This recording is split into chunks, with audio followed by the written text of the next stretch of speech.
dito na tayo sa takeaways sa ating mga pinag-usapan. Ako muna ba? So, yung takeaway ko sa naging journey ko rin, maganda na habang bata pa, yung mga usaping ganito, hindi iniiwasan. Pero talagang mas maging curious pa. Kasi, life will not get easier kung tayo hindi nagiging better or lumalawak yung understanding natin. So, we have to make informed decisions, ganyan, yung mga bagay na kaya natin mapanindigan, ganyan. So, sa akin, sa naging journey ko sa pagkuha ng plan din, yan, no regret sa mga nasimulan ko. And, nakikita ko siya na wala rin akong na-miss na paano kaya kung ginastos ko to sa ganito. Hundreds of thousands na nag-save ko for my plans. Mabilis lang yun maubos sa ano ngayon. Pero at least alam ko na-build yung habit, yung discipline along the way. And also yung mindset na hindi ko din na-deprive sarili ko. Na-enjoy ko pa rin naman. At least mas guiltless yung mga na-enjoy ko kasi alam ko na-prioritize yung mga important aspects na to. And then, alam ko pasasalamatan ng older me yung decisions ng younger me. Diba? Kahit nung 5 years ko pa. And then, hindi rin tayo matakot to ask for advice sa mga taong yun talaga yung profession nila. So, meron naman tayong will and discernment kung kanina tayo makikinig. Pero at least man lang, marinig natin. Yun kasing pinag-aralan nila. Ano sa tingin nila yung makaka-help sa atin. And then tayo na yung magde-decide ano yung ita-take natin. Also, ultimately, take action din sa mga natutunan natin. Okay, important yung ganito. Kailangan ko masimulan. Kasi walang ibang gagawa nun for us kundi tayo. Walang ibang magbe-build ng retirement fund natin kundi tayo. Walang ibang mag-iipon for our medical expenses kundi tayo. Just in case, diba? Hindi naman tayo fully masusuporta ng gobyerno. So, tayo talaga. So, yun, pagpa-prioritize lang and yun, the more din na nag-grow in sense of responsibility, mas na-enjoy din yung mga pang-leisure kasi alam mong inuna mo na yung mga dapat. Habang nag-grow din yung responsibility, kaya yung napag-usapan natin, hindi tayo nag-settle sa isa lang. Una, syempre, nag-traditional life ako kasi yun yung need ko that time. Pero alam kong need ko rin mag-save for retirement. So, naging open din ako to get VUL kahit na alam ko may risk din dyan. Yun, wala talagang one size fits all. One product na yun na ang ultimate. Kawawa, sabi ni Sir Roel, kawawa naman siya, inasa mo na sa kanya lahat. Nasa mo yung health mo, nasa mo yung retirement mo sa isang plan na binabayaran mo 2K a month, di ba? Paano naman yun?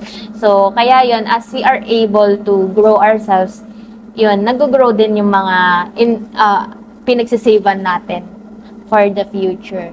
And then, ako, always ko lang nire-remind sarili ko, bakit ko to sinimulan in the first place. Kasi minsan, dapat ito, pangano ko na lang, babayad ko na naman. Always nire-remind lang, para masusustain at may matatapos. Hindi naman yung forever. Pero yung benefit for us, it would be life-changing for us or our family. Yun. Yes. Parang nahiya na yung aking learning. Ako naman, ang takeaway ko sa journey ko ng pagkuha ng first insurance ay simulan yung insurance policy as young as possible while we're strong and healthy. Kasi, di ba, nung pandemic, nakakita tayo ng maraming mga bata pa or yung mga health conscious, sila pa yung natamaan ng COVID at nagkasakit or nagkaroon ng mga malalang kondisyon. Kaya, better, masimulan mo na agad. And then, mag-commit ka na ituloy-tuloy siya na gawin at mag-grow ng income. Marami tayong mga pangarap. Gusto ko rin naman marami coverages, comprehensive. Gusto ko mataas naman ang coverage at big rin naman yung savings at investments na mabigay ko sa sarili ko and for the future.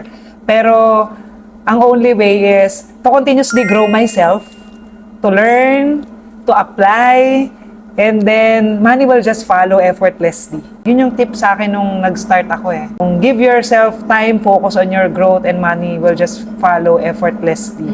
Kapag nag-grow mo na yung container mo, kasi kaya mo na siyang i-handle, kaya mo na siyang kitain with the skills that I have, with the knowledge that I learned from other people. Okay lang naman mag-pause at madapa, paminsan-minsan. Kasi nga marami tayong mga whirlwinds, yung mga mangyayari sa buhay na hindi mo inaasahan. Pero pag nag-pause, saglit lang. Tayo rin agad. at mag-create na action para malagpasan mo to. Huwag ka na mag-dwell on it ng matagal. Kasi sayang yung time, yung opportunity na sana, Energy. yung energy, na sana nakaka-move forward na tayo from negative situations or yung down moments in our lives.